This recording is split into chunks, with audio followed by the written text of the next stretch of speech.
Social science के quiz 40 question high school के level का है, क्लास 9th के लेवल का है। तो चलिए शुरुआत करते हैं बिना देर किए हुए। आपके सामने क्वेश्चन दिखाई दे रहा है, देख सकते हैं। वास्को डी गामा ने भारत का पता कब लगाया? तो इसका सही जवाब है, बताइए, 1948, 1492, 1498। इसका सही जवाब है 1498। आगे है, कपास का व्यवहार सबसे पहले किनके द्वारा किया गया? भारतीयों के द्वारा, यूरोपियों के द्वारा और चीनियों के द्वारा। तो सही जवाब क्या होगा? अनुमान लगाइए। ये है यूरोपियों के द्वारा। कम ऑप्शन दिया गया है ज़्यादा से ज़्यादा कम कंफ्यूज होने के लिए। तो चलिए इसको देखते रहते हैं। अगला सवाल है, विश्व का पहला लिखित संविधान किस देश में लागू किया गया? America, England, Bharat. सही जवाब क्या होगा? अमेरिका। इंग्लैंड का लिखित संविधान नहीं है और भारत का विश्व का सबसे बड़ा संविधान है। अगला सवाल है, 4 number question, Vasco D gamma जब भारत आया उस समय कालीकट का राजा कौन था? भारत में किस जगह पे आया वास्को डी गामा? कालीकट। तब यूरोपियों से एशिया का संपर्क हुआ, यानी भारत का दूसरे देशों से संपर्क हुआ 15वीं शताब्दी के उत्तरार्ध में। पृथ्वीराज रणजीत सिंह जमोरिन, यह सही जवाब क्या होगा? जमोरिन द्वितीय। यहाँ जमोरिन लिखा गया, ठीक है, कोई बात नहीं है। आगे चलते हैं। 5 नंबर क्वेश्चन, मैग्नर्ड जो पूरी दुनिया का प्रथम चक्कर लगाए थे, कब लगाया था? पूरा विश्व का चक्कर लगाया, यानी पृथ्वी का, और उसने बताया कि पृथ्वी गोल है। 1498, 1519 और 1592। तो इसका सही जवाब क्या होगा? और सही जवाब है 1519। मैं ही राज हूँ किसने कहा था? लुई 14वां, लुई 16वां, रूसो। अनुमान लगाइए। सिर्फ इसको जो है देखते रहिएगा, आपका परीक्षा में आशा है 90% सफलता मिलेगी। लुई 14वां सही जवाब है। आगे चलते हैं। स्वतंत्रता, समानता और बंधुत्व का नारा किस क्रांति में दिया गया? अमेरिकी क्रांति, फ्रांसीसी क्रांति, रूसी क्रांति। सही जवाब क्या होगा? स्वतंत्रता, समानता और बंधुत्व का नारा है अमेरिकी क्रांति। अगला देखते हैं, भारत का कौन सा स्थान विश्व का पहला गणराज्य है? राजगीर, उदयपुर, वैशाली। तो इसका सही जवाब क्या होगा? वैशाली। बहुत सारे लोग जान रहे होंगे विश्व का प्रथम गणराज्य, बहुत इंपॉर्टेंट क्वेश्चन। नेक्स्ट क्वेश्चन है, भारत में सबसे पहले सूर्यास्त कहाँ होता है? अरुणाचल प्रदेश, महाराष्ट्र और राजस्थान। जी, सूर्यास्त सबसे पहले कहाँ होता है? अनुमान लगाइए। जहाँ सूर्योदय पहले होगा सूर्यास्त वही ना होगा, तो सही जवाब होगा अरुणाचल प्रदेश। कॉमन सेंस की बात है। आगे चलते हैं। 10 नंबर क्वेश्चन, भारत की स्थल सीमा कितने देशों से छूती है? 5 देश, 7 देश, 8 देश। तो इसका सही जवाब होगा 7 देश ना। अफगानिस्तान, पाकिस्तान, चीन, नेपाल, भूटान और तिब्बत उधर क्या है आपका? बर्मा है और बांग्लादेश है। चलिए आगे देखते हैं। भारत की मानक देशांतर रेखा क्या है? ऑप्शन यहाँ सामने है, 82 डिग्री 23 मिनट पश्चिम, 68 डिग्री 7 मिनट पूरब और 82 डिग्री 30 मिनट पूरब। का मानक देशांतर रेखा है आपका 82 डिग्री 30 मिनट पूरब। आगे देखते हैं। 12 नंबर क्वेश्चन, भारत और चीन के बीच की सीमा का नाम क्या है? बहुत बार परीक्षा में पूछ चुका है, very important. Greenwich, McMahon, red Cliff. सही जवाब क्या होगा? बहुत कंफ्यूज होते हैं, मैकमोहन है। मोहन भाई है, हिंदी चीनी भाई भाई करता है, और पाकिस्तान के साथ रेड चिल्ली, समझ लीजिए रेड क्लिफ, मतलब मरीचा की तरह पाकिस्तान को लगते रहता है। और ग्रीनविच तो पूरा ग्लोब का देशांतर है। नेक्स्ट चलते हैं। इनमें कौन सा भारतीय राज्य अंतर्राष्ट्रीय सीमा और समुद्र तट दोनों से को छूती है? पश्चिम बंगाल, पंजाब और बिहार। तो बिहार तो सवाल हो ही नहीं सकता, यह तो नेपाल को छूता है, लेकिन समुद्र तट इसमें नहीं है। और पंजाब उधर है आपका राजस्थान हरियाणा की तरफ, तो उसके बगल में पाकिस्तान है, तो वह समुद्र से नहीं छूता। तो सही जवाब होगा पश्चिम बंगाल। ये जो है नेपाल के बॉर्डर से सटा हुआ है ऊपर, और नीचे बंगाल की खाड़ी से। चलिए आगे देखते हैं। इनमें कौन सी चोटी यानी पर्वत भारत में स्थित नहीं है? Mount Everest, Nanda Devi, केटू। तो इसमें सही जवाब है माउंट एवरेस्ट। सभी लोग जान रहे हैं माउंट एवरेस्ट नेपाल में पड़ता है, विश्व की सबसे ऊंची चोटी है। नैनीताल व मसूरी भारत के किस राज्य में स्थित हैं? बहुत फेमस है, लोग घूमने जाते हैं। उत्तर प्रदेश, उत्तराखंड, पश्चिम बंगाल। तो ये है उत्तराखंड। आप पश्चिम बंगाल में चले गए होंगे तो गलत कर दिए होंगे, वहाँ पे है आपका बहुत फेमस है दार्जिलिंग। आगे चलते हैं। निम्नलिखित में कर्क रेखा भारत के किस राज्य से नहीं गुजरती है? बहुत VVI क्वेश्चन है, इसलिए इसमें 4 ऑप्शन दिया गया है ताकि आपको पता चल जाए कि किन किन राज्यों से गुजरती है। इसमें नहीं बताना है, झारखंड, बिहार, उत्तर प्रदेश और राजस्थान। तो ये सही जवाब होगा बिहार, क्योंकि झारखंड से गुजरती है, पहले उसके साथ था तो बिहार ऑप्शन में पहले आ सकता था, अब नहीं है। मध्य प्रदेश, राजस्थान और झारखंड, ये भी याद रखना जरूरी है कि किन किन राज्यों से गुजरती है। चलिए आगे सवाल है, हाजीपुर से पटना के बीच जो नदी पर बना पुल का नाम क्या है? जेपी सेतु, गांधी सेतु और पटना सेतु। तो इसका सही जवाब होगा गांधी सेतु जी, कन्फ्यूजन के लिए डाला गया है। ये जेपी सेतु जो बना हुआ है वह आपका सोनपुर से लेकर पटना दीघा में जुड़ा हुआ है, इसलिए वही हाजीपुर वाला पुल को गांधी सेतु कहा जाता है। सभी लोग जानते हैं वो एशिया का बड़ा पुल था ना, लेकिन अब मुंबई में बन गया है अटल सेतु।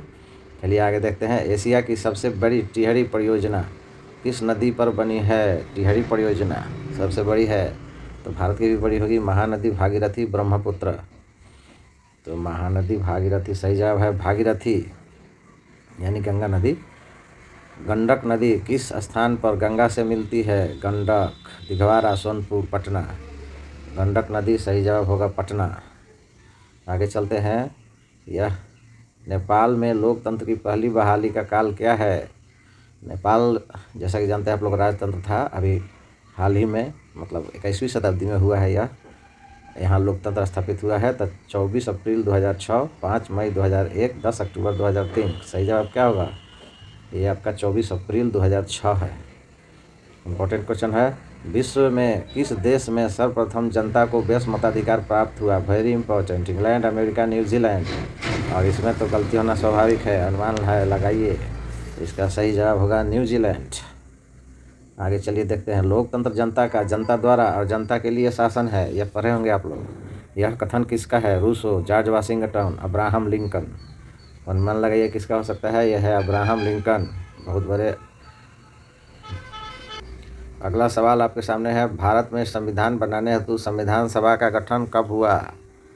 संविधान बनाने के लिए गठन कब हुआ? 26 नवंबर 1949, 9 दिसंबर 1946 और 26 जनवरी 1950। तो इसका सही जवाब होगा 9 दिसंबर 1946 और 26 नवंबर 1949 को संविधान बनकर तैयार हुआ और 26 जनवरी 1950 को संविधान लागू हुआ। तो एक प्रश्न पे कई सवाल और कई सवालों के कई जवाब आप जान रहे हैं इस क्विज के साथ, सिर्फ एक सवाल से एक जवाब नहीं।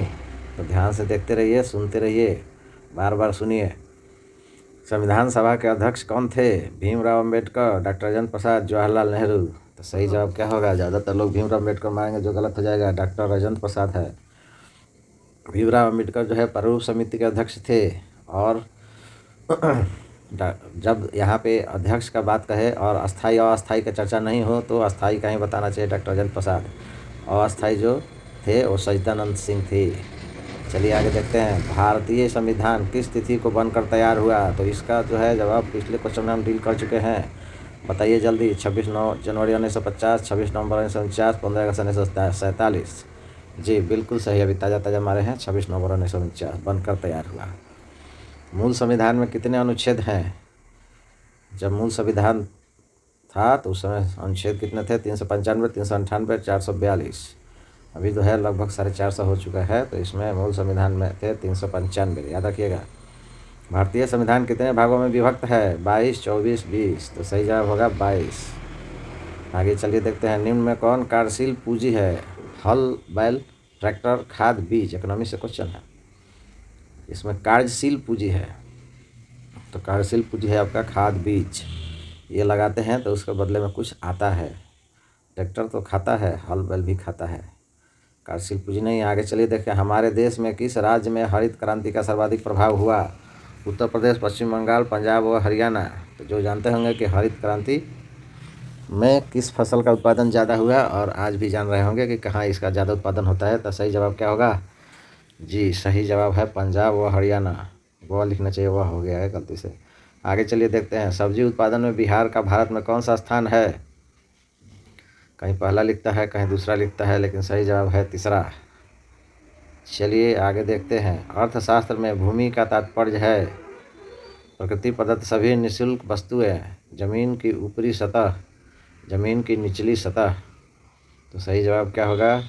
प्रकृति प्रदत्त सभी निःशुल्क वस्तुएं। आगे चलिए, जो व्यक्ति व्यवसाय में जोखिम का वहन करता है उसे क्या कहते हैं? व्यवस्थापक, पूंजीपति, साहसी। तो इसका सही जवाब होगा साहसी। जोखिम उठाता है, वहन करना मतलब उठाना, तो साहसी आदमी ही जोखिम उठाएगा, रिस्क लेगा, तभी तो बहुत सारे करोड़पति लोग जो है करोड़ों करोड़ों का जो है ऋण लेकर के व्यवसाय चलाते हैं, जोखिम उठाते हैं तभी ना। जनसंख्या की दृष्टि से बिहार का भारत में कौन सा स्थान है? तीसरा, दूसरा, चौथा? तो इसका सही जवाब होगा तीसरा। चलिए आगे देखते हैं, तो जनसंख्या की दृष्टि से पहला स्थान पर कौन है? उत्तर प्रदेश। चलिए आगे देखते हैं 34 नंबर। प्रोफेसर अमर्त्य सेन ने भारत प्राथमिक शिक्षा को मानव के लिए क्या बनाने पर जोर दिया है? मूल अधिकार, मूल कर्तव्य, नीति निर्देशक तत्व। प्रोफेसर अमर्त्य सेन इकोनॉमिस्ट थे, तो इसका सही जवाब होगा मूल अधिकार। और आज जो है मूल अधिकार मिल भी गया है आरटीई के तहत। किस संविधान संशोधन द्वारा 6 से 14 वर्ष के बच्चों को मुफ्त एवं अनिवार्य शिक्षा की व्यवस्था की गई? बहुत ही इम्पोर्टेंट सवाल। 42वें संविधान संशोधन, 72वें और 86वें। तो इसका सही जवाब है 86वें। उस समय भारत के प्रधानमंत्री अटल बिहारी वाजपेयी थे। 2002 में यह लागू किया गया था। आगे चलिए देखते हैं, संविधान के किस अनुच्छेद में 6 से 14 वर्ष के बच्चों के लिए मुफ्त शिक्षा की बात है? तो ये 86वां संविधान जो संशोधन हुआ वह कहाँ ऐड किया गया? तो यह अनुच्छेद 21 ऑप्शन में दिया हुआ है, अनुच्छेद 21 क और अनुच्छेद 42। तो आपको शक हो गया होगा यहाँ क लिखा हुआ है, तो सही जवाब यही है 21 क। यमुना नदी गंगा से किस स्थान पर मिलती है? प्रयागराज, डोरीगंज, भीलवाड़ा। सही जवाब क्या होगा? इसका सही जवाब होगा प्रयागराज। गंगा, जमुना, सरस्वती तीनों का संगम है वहीं। आगे चलिए देखते हैं, भारत में सबसे ज़्यादा बारिश कहाँ होती है? मानसीराम, चेरापूंजी, केरल। तो इसका सही होगा, राम जी की तरफ जाइएगा, मानसीराम। आगे चलिए देखते हैं, विश्व में प्रथम परमाणु बम कहाँ गिराया गया? Hiroshima, Nagasaki, Mauritius. तो सही जवाब है हिरोशिमा, जापान में है, और यह विश्व का प्रथम और दूसरा नागासाकी पर गिराया गया अभी तक। दुनिया, लास्ट क्वेश्चन आपके सामने, दुनिया की सबसे ऊंची चोटी माउंट एवरेस्ट की कुल ऊंचाई कितनी है? इस तरह ऑप्शन दिया रहेगा, कंफ्यूज करने वाला ऑप्शन। 8,848 metre, 4,454 metre, 8,488 metre. तो आप 1 और सी में कंफ्यूज हो रहे होंगे, तो सही जवाब होगा 8848। इसी के साथ ही हम अगले क्विज में मिलेंगे, तब तक के लिए धन्यवाद।